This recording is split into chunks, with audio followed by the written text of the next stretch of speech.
What's up, everybody, and welcome to the Just an Editor podcast. My name is Corey Cudney, and I am, just an editor. But today I have with me somebody whose credits include working on IGN, Kind of Funny, Retro Replay, OK Beast. You can find him all over the place. You can find him on Twitter at RogFormer. Our guest today is Mr. Roger Pokorny.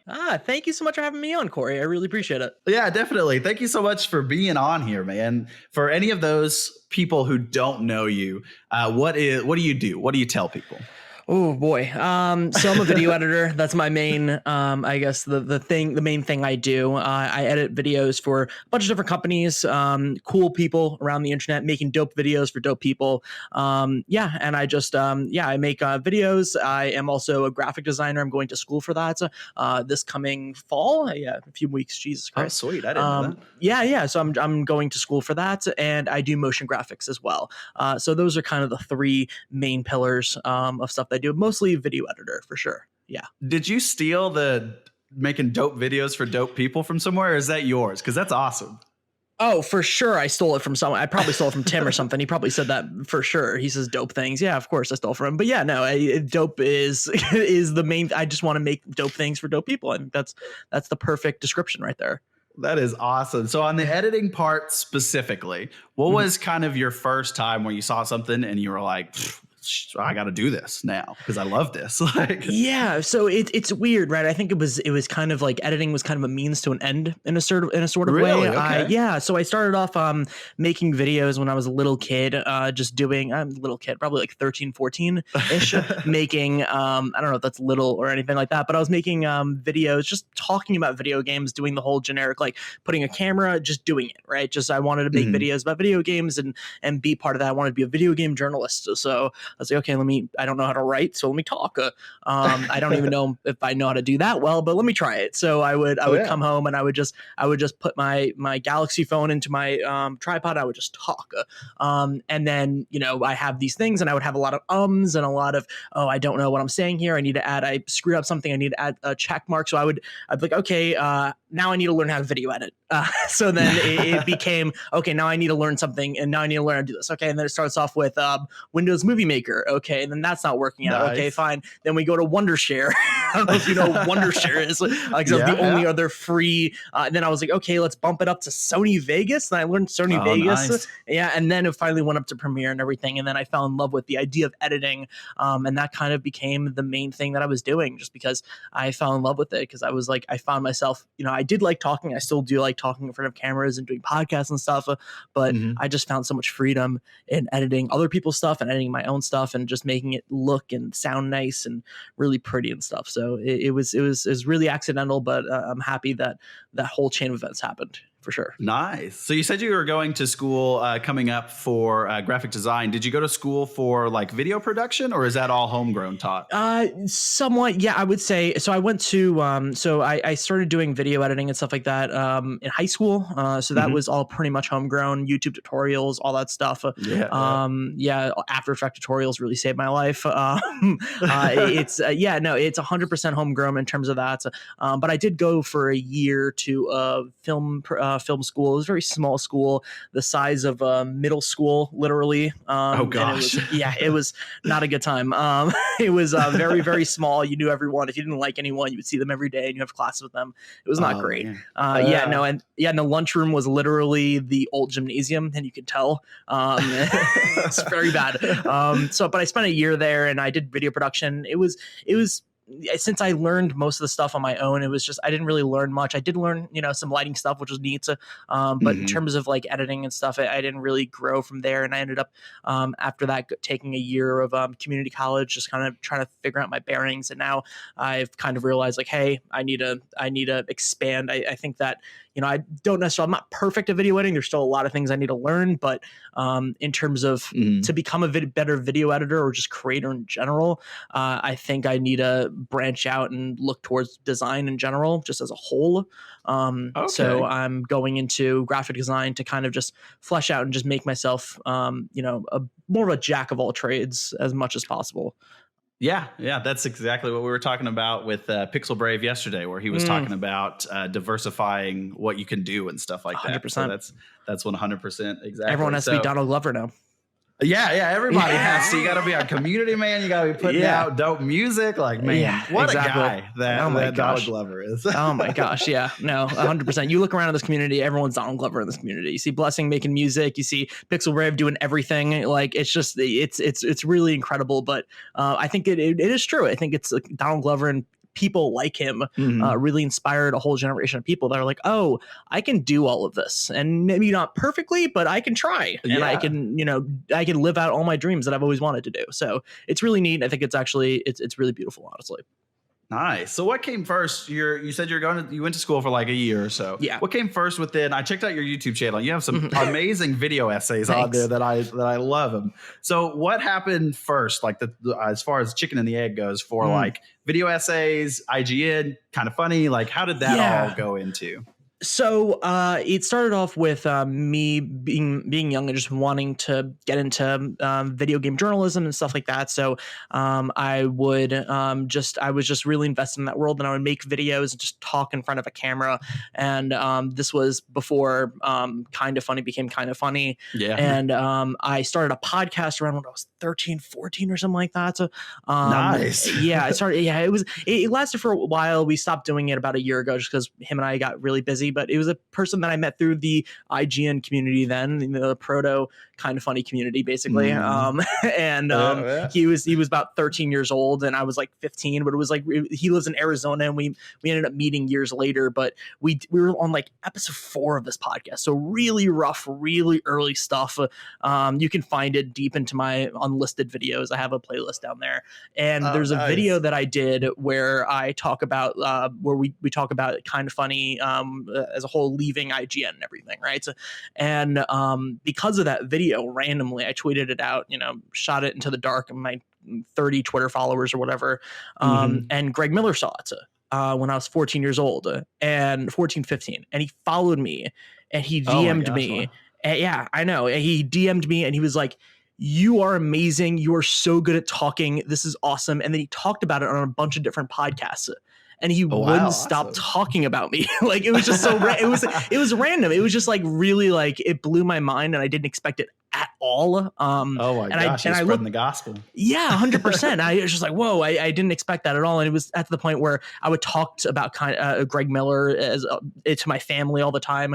And I told my mom that he followed me and she was like freaking out and everything. Like my whole family was in on the thing. And it started off all the way back then, about like 4 or 5 years ago. And yeah, we were sort of in contact for a little bit. We would drop in and out of contact. We would email each other here and there. And because of that kind of like, he gave me that inspiration to be like, oh, you're good at what you do. I didn't believe it at the time. And, looking back, I don't think I was that good. But the fact that he was like, hey, you're good at what you do made me want to be better. And that's when I really fell into video editing. And that's when I really fell into, okay, I want to do something bigger with what I have here. And I want to, actually make video essays. And I feel like I can do better and bigger things.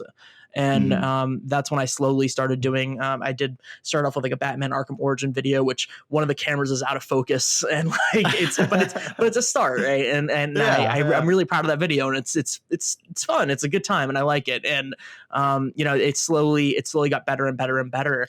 And it was funny because Greg would occasionally say my name, but him and I weren't really like in contact. I don't think he watched my stuff that much. And then out of nowhere, I made a Kanye West video like 2-3 years ago. Well, I should back up. I was friends with, and I still am friends with Sean Pitts. He used to work at IGN. Oh, sweet. Awesome. And and I went to San Francisco for a little bit, and he hooked me up with the head of the video department at the time, and he liked my video essay. No, actually, sorry, I'm a mess right now. Sorry, I need to back up a little bit. Good. I haven't thought about all of this in a minute.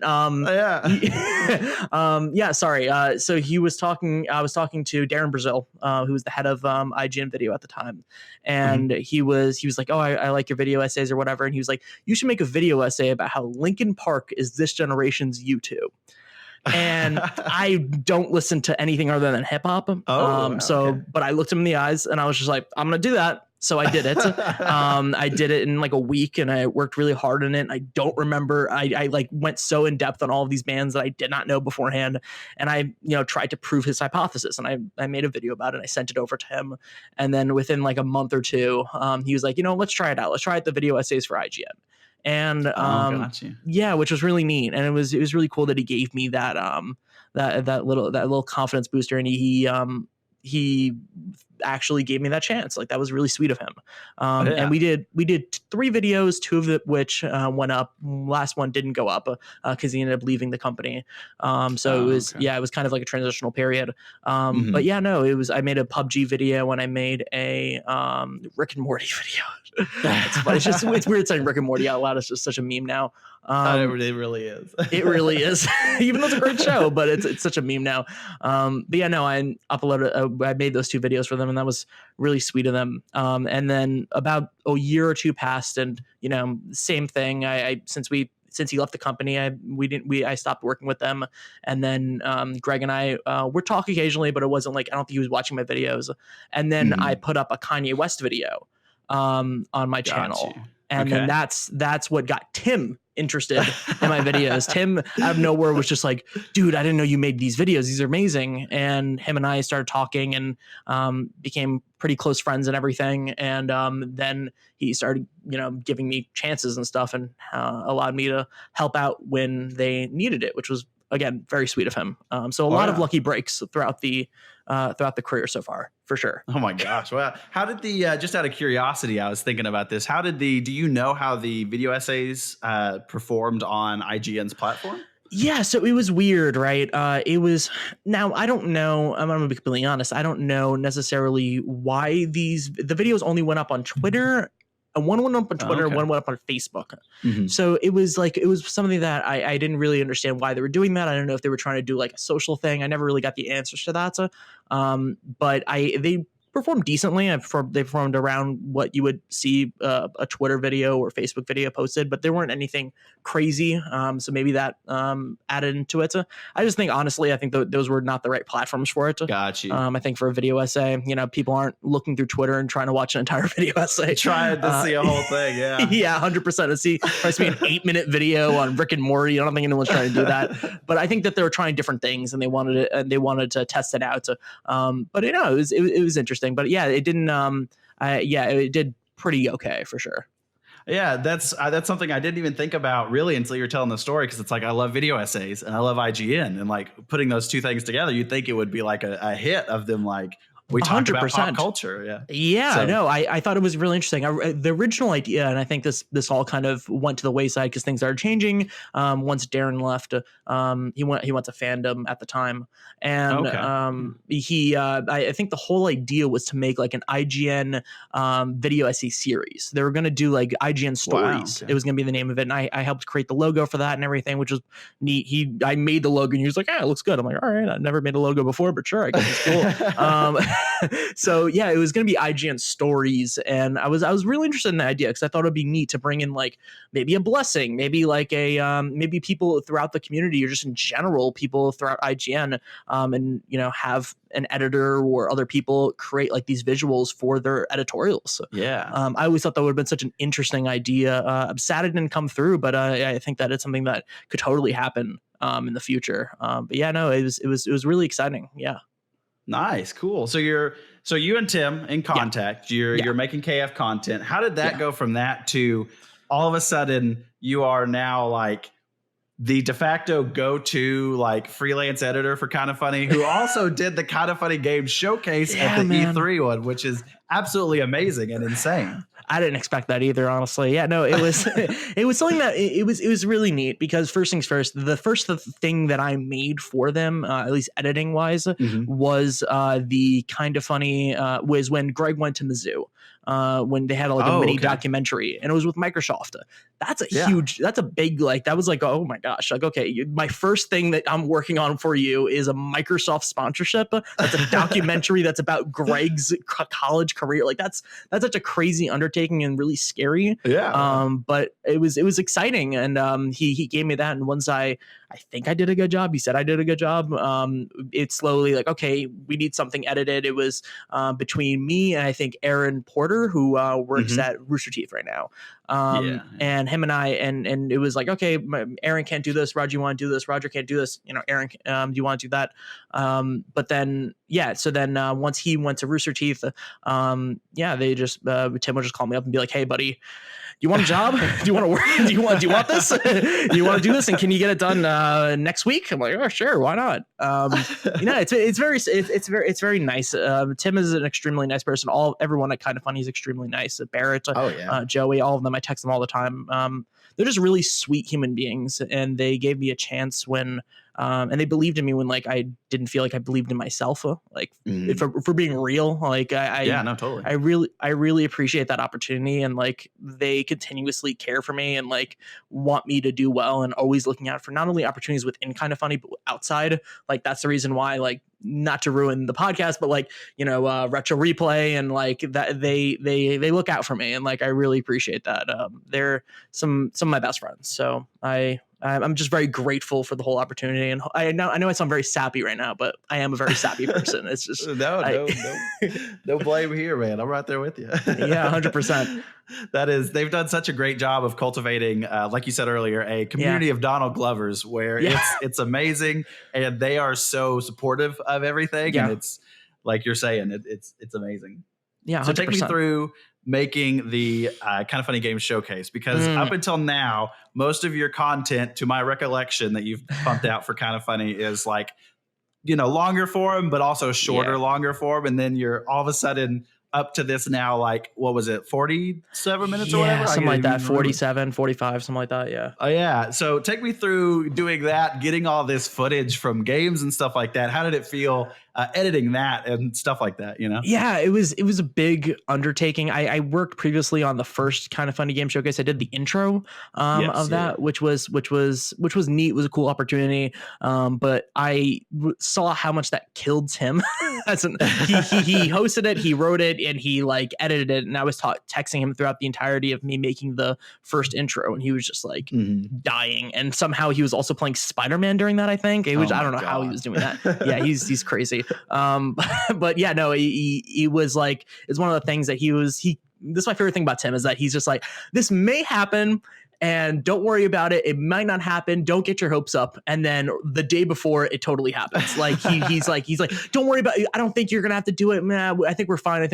And then like a few days later, he's just like, oh yeah, we need this. We need you to do this. And that's like the best thing ever. I loved getting those calls because I just love helping them out with anything, because they make everything very easy, and that's the good thing about working with Tim and Kind of Funny in general. They lay things out very straightforward in terms of and they make an editor's job very easy, which is great. Nice. I always love that's awesome. We always love clients like that. It's really great. I was very scared about the showcase, particularly because there's so many games, and I'm just like, I'm organized. I like to say I'm organized, but also with 60 games, like I get scared. I'm like, oh crap, I'm gonna miss a game. What if I miss a game, then someone's entire livelihood is gone? Like, what is, you know what I mean? Like it's a lot of pressure. But they had a really very good spreadsheet, an Excel spreadsheet, and they were always open to questions and everything. But it was very straightforward, and it was everything was pretty much there. And also the thing that I love about Kind of Funny is that even though they have a plan, they have an idea, they're so open to suggestions, right? Like I was editing the intro, and I did that whole little intro where it's the fake out or whatever. And there's a part where Dave Fennoy is like, he starts going into an emotional, like, Kind of Funny is about yada yada yada, and then Greg does a voiceover where he's just like, hey Dave, no inspirational speeches or something like that. And originally that wasn't a video, it was like voiceover. Oh, okay. And I was like, hey, can we do like a video version of it? And like Greg and Tim were just like, oh, of course, like, yeah, let's get that to you tomorrow. Like there's like, if you think that's better, let's try it out. Which I really appreciate. That's that awesome. There isn't like a back and forth necessarily. It's like, oh, let's try it out. If it doesn't work, it doesn't work, but if it works, that's great. Nice.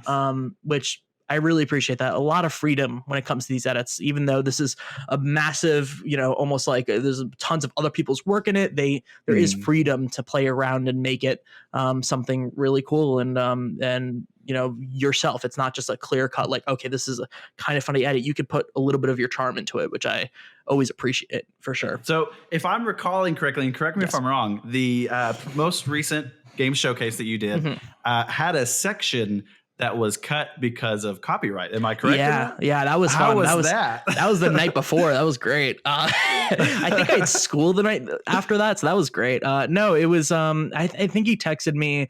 I was literally right about to go to bed. I think it was like midnight my time, 9 their time. Yeah. And I was lying down. And then I just get a text from Tim, a call from Tim, and he's just like, "Hey, the Walking Dead thing is blocking us worldwide. You need to re-edit it and re-export it."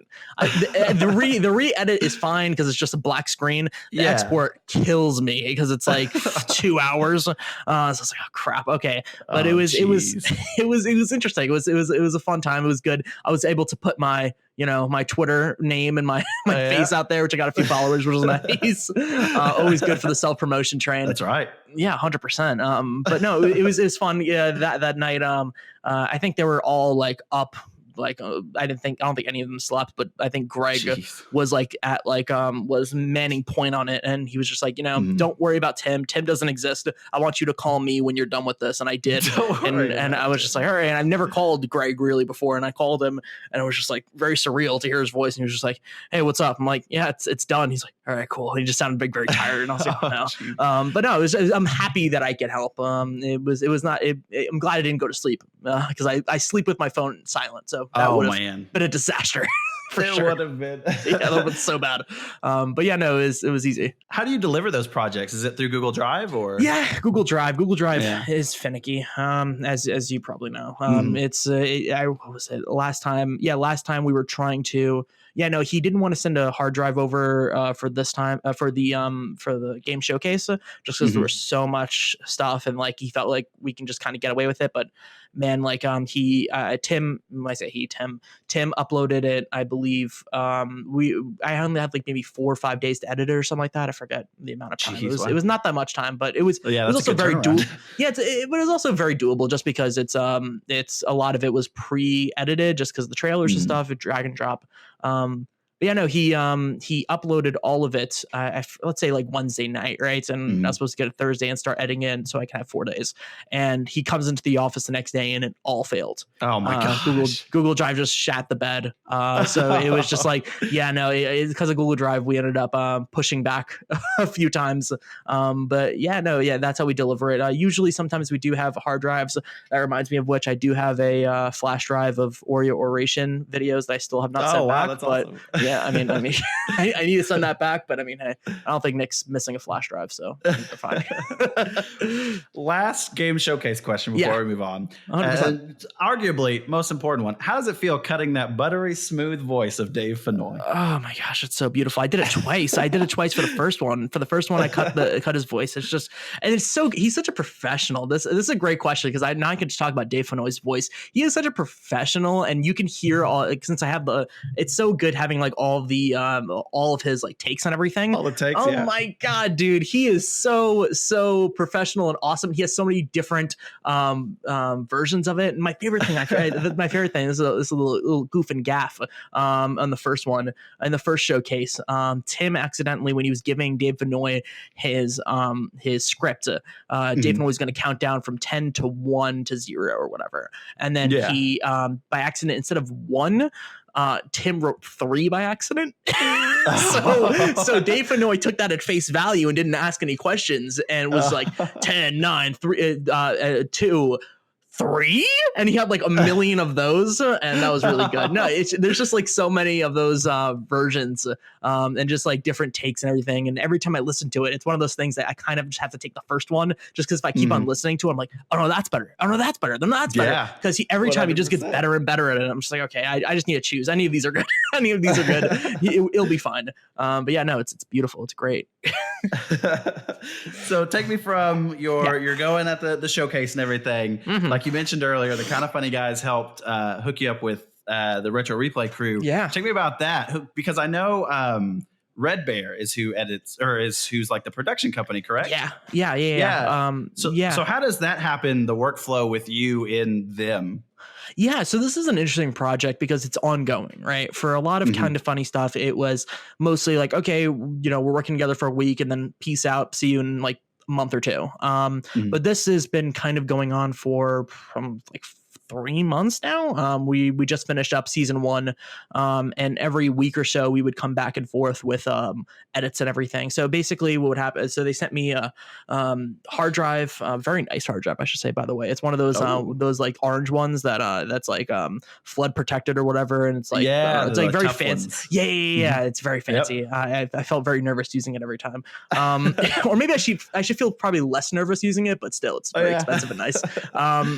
So they sent over one of those hard drives, and so I transferred over the files and stuff, and they had about, I think, like 16, 17 episodes on it, and since they're uploaded weekly, I would just get like probably a few episodes ahead, and it was one of those things that it would just be like slightly adding on to it every week, like adding on 2 episodes, adding on 3 episodes, going back, like fixing different things. It was a lot of back and forth, but it was really cool just to be in. Honestly, it was very cool to be in a Gmail thread with Troy Baker. Got to be honest, that is it's very weird. It's so strange. I would imagine so. It is very strange. Also, talking to him on the phone, that was a very weird experience. Wow, that's awesome. I didn't know that. No, it was just strange, like hearing that voice. I was like, oh my god, I know your voice. Like it's so strange. And it's also, the funniest thing is that I've been also working with Troy on a few side projects for his band and stuff. Just helping him out with some stuff.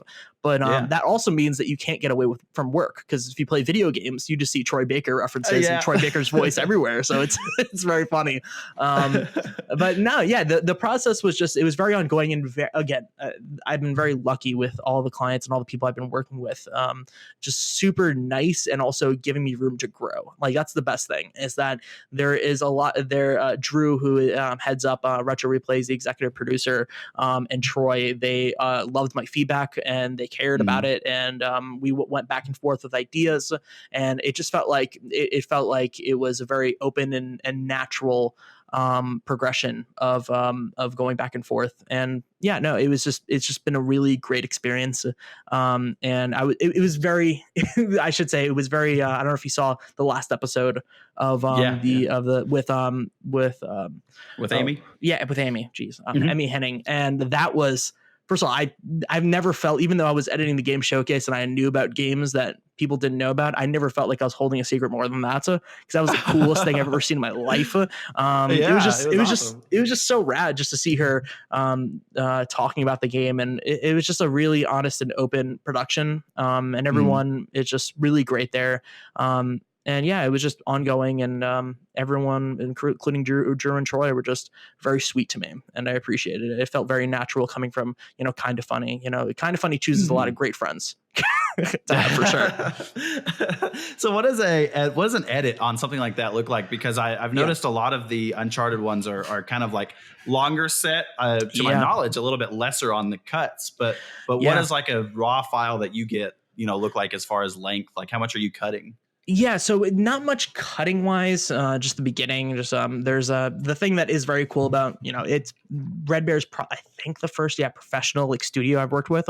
So there is like perfect syncing and everything, which is great.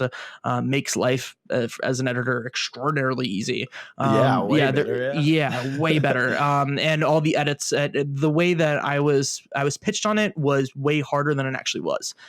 Sorry.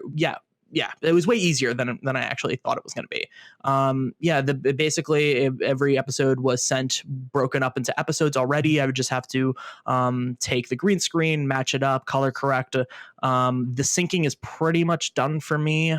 They had a great audio track they have the gameplay that also has the audio track of them speaking, so I can sync that up and pluralize, which is great. And I would just sync that up, pull that in, and make sure everything looked good, and then just work on keying mostly. Mostly keying was the difficulty. Sometimes I would have some problems with keying, because this is the first real project that I had to do like a lot of keying with. Okay, cool. Yeah. So that was, again, learning on the job, which was really neat. And that's why that's always good. It's always neat. Yeah. And that's why I said before, like, I really appreciate them like being patient with me. It wasn't like it was atrocious in the beginning, but it definitely wasn't as good as it got as we progressed, for sure. Yeah. Yeah, 100%. And as we so the that's kind of how the edits look like. There was a few left hooks in terms of like I have to edit in different, like, okay, we have like a gag here, Mhm. right? And then there was like different gags, but other than that, it was pretty straightforward and just just long, no edits really. They did pitch me in the beginning. They said, we do there might be the occasional cutting out of things that Troy and Nolan say that might not be appropriate to the brand, but they never had to do that. They never had to do that, which I was very happy, but also a little bit sad because I wanted to hear some things that no one else could hear. Yeah, I hear some outtakes. Yeah, exactly. Yeah, I want to hear some outtakes. But yeah, no, it was very straightforward, and it was a good edit for sure. So this is another one of those things that, correct me if I'm wrong, but towards the beginning of the series, Troy and Nolan were situated different on the screen, correct? Like they weren't split apart from the first episode? Yeah, so the first, before I think as the series progressed, so I started, I should say this, I believe on the 5th episode. The first, okay. Yeah, so the first 4 episodes I didn't edit at all, but you can see that progression as the first episodes. It starts off them close together, and then it becomes them to each side of the screen, and we had to also figure out the problem of the 3 guests, because that was a big problem, because we had 3 guests, and you having 3 guests on the screen like that is just, you cover way too much of the game.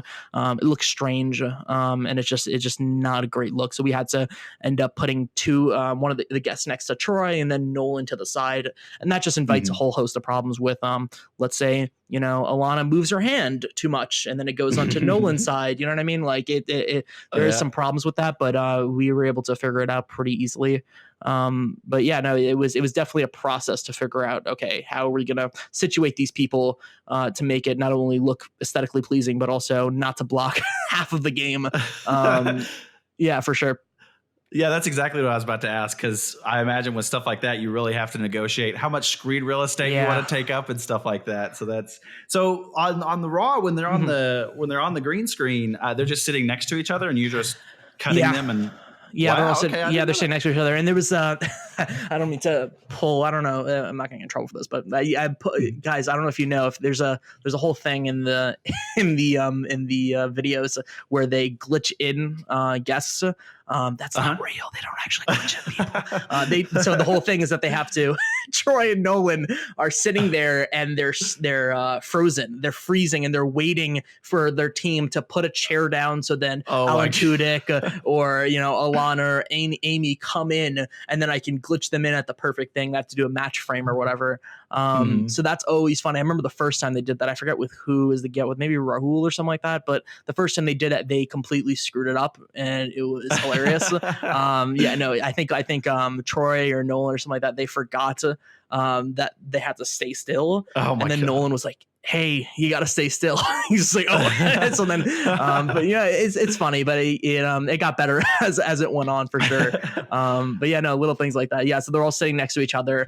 There is a space in between Nolan and Troy, but then it's filled in with the guest whenever they come in. Oh, sweet. So having them glitch in, was that a idea that was brought to you, or did you pop that idea? Or yeah, it was brought to me, which I thought was very funny, because so my first, I think I talked about this before, my Arkham Origins video. That video is just filled to the brim with my red giant glitch effect. I use that. I've learned to love that. I love it, but I also overused it so much, because I got red giant, I'm gonna use this glitch effect everywhere. I'm gonna use the heck out of this. Yes, exactly. So I overused it completely, and it was very funny, almost like a meme. It's almost a joke when you watch it. It's hilarious. So I thought it was funny, like almost like kind of full circle. that effect now is like a major part of this series. But yeah, no, that and there was also a few little funny things about the glitch effect. We had to figure out. I had to figure out this. I think when Rahul comes in, there's a part where where Nolan, he gets glitched in, and the whole idea is that they glitched in.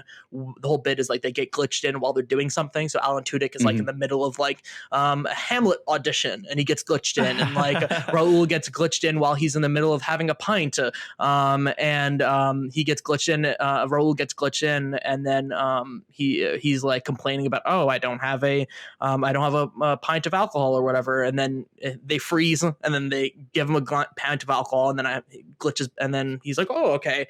So I had to figure out a glitch that was just only on his hands and making sure that it worked out. But yeah, no, it's little creative things like that are always fun. I like those kind of curveballs. It's a good time. Does it still hit you like for the game showcase and for retro replay? Does it still hit you when you're editing it where you're like, a lot of people are gonna watch this, and a lot of people freaking love this? Like, yeah, 100%. I think that you become it's a wave, it's a roller coaster for sure. You start off and you're like, oh, you get like nervous and you get like excited about it, and then when you're in the middle of it, you just like or at least me, I zone out of everything else. You just do it's like, okay, this is what I'm doing, and I don't think about it. But then you have like little bursts of like, oh, that video game looks awesome. People are going to be talking about that video game, like for sure. Like Skatebird or whatever. That was like, people are going to be talking about that for sure. There's little things like that. You're like watching a cool game, you're like writing it down or whatever, and you have those bursts, but you go back to the work. But at the ending, there's like that big release of just like, I'm putting it over, it is done, and now people are going to watch it. And you have that excitement. Fun fact, though, I did totally sleep through the second game showcase. Oh, really? You were just completely out? I was knocked out. I was so tired. Not from the editing necessarily. I was doing some other stuff, but I was just knocked out. And I woke up and right at the ending as they were showing the one more thing. And I was just like, oh God. And people were messaging me. I was like, oh, I'm such an asshole. Sorry, I didn't know if we could curse or not. But I just felt like such an idiot. But it was funny. It was very sweet. People were very sweet, messaging me and stuff. It was cool. So what has been your favorite thing as we kind of wind down? What's been your favorite thing out of everything that you've done? Like, is there a moment that sticks out to you that you're like, this is like my favorite thing that I've ever done cut wise? Yeah, or like editing in general, I guess. Yeah, I think this is stupid. Not stupid, but my Kanye West videos, my video, I love that video to death. Just because it was like, it's such a weird nerdy thing that I think I was able to like I should say it like this. I was able to actually bring the visuals that I truly wanted to bring without any compromises. And I was also able to say something and like word something in a way that I felt very proud of. And I always had in my head. I listened to that album a lot, and I always like kind of thought this way, but I never was able to like vocalize it. And that entire project was very rewarding for me. And I think that it gave me a lot of great opportunities in the long run. But yeah, no, that was just like a really awesome edit. It took me a long time. Those video essays, man, kill you. But I tried my hand at that one time, and I was like, man, this is a lot of footage. Now, do you use After Effects, or are you more? I cut everything in Premiere. If I'm doing like effects wise, I'll kick it over. But yeah, gotcha. No, those video essays are very rewarding, but also just, man, it took me weeks, and I was also a full-time student at the time, and I was commuting. It was just bad, but it was worth it. And I think that looking back now, and there is some, of course, the game showcase is really great. I do love the Mizzou video. I think that's really awesome. That's a neat little documentary, and I think it means a lot to Greg, which is awesome. But I think that Kanye video started a lot of things. So yeah, for sure that. Nice. I asked this to Pixel Brave, and I liked the question enough to where I want to try to start doing this for a lot of people. Yeah. Where, Roger Pokorny, yes, 10 years from now. Oh boy. Like, alive, hopefully. You're hopefully alive. A very living, breathing Roger Pokorny is out there. Okay, that is good. Your dream wise, what are you doing? Where do you want to go with all these amazing credits? Yeah, I mean, I appreciate that. Thank you so much. That's very sweet of you. I go back and forth, right? I think that what's neat about, I guess, being young is that you feel very uncertain about your future, but also that's a good thing, and that you can go a lot of different ways. I do see myself. I think that I've spent a lot of time in the video game industry, and I do have a passion for this community more so than anything. I think that, as much negativity is out there in the world, I found so much positivity in some of my best friends in this community and just on the internet and the video game internet in general. So I think I do want to keep with this, and, maybe a Rooster Teeth, maybe a GameSpot, maybe a Kind of Funny. I don't know. But like, I think I want to be in this community, but, I think YouTube, just internet video in general, I think that's kind of the lane I want to keep in, because I'm a lot more freedom than editing films or anything like that. So for sure. Well, if you want to watch Roger Pokorny drive down his lane of Ooh. life and see where he goes, that's a segue right there. Taught to like me that. by the one Greg Miller. If you want to see, follow him on Twitter at Rogformer. Go do it, man. He is great. He's doing great things. I'm excited to see what he's going on. Give us a follow over at Justin Editor Pod. Me, I'm at Corey Cudney on Twitter as well. We're on YouTube. We're on iTunes. We're on everything else. I'm getting on Anchor FM. Okay, no promises on Spotify. I've heard Spotify is just a nightmare to get onto. I hear it's getting better, though. Oh, really? Okay, well, that's good. That makes me feel better. I started a podcast at the right time. So thank you so much, Roger, for being on. I really appreciate it. Of course. Thank you so much, Corey. I really appreciate this. This is great. Well, this has been the Justin Editor Podcast, everybody, and I will see you in the edit bay.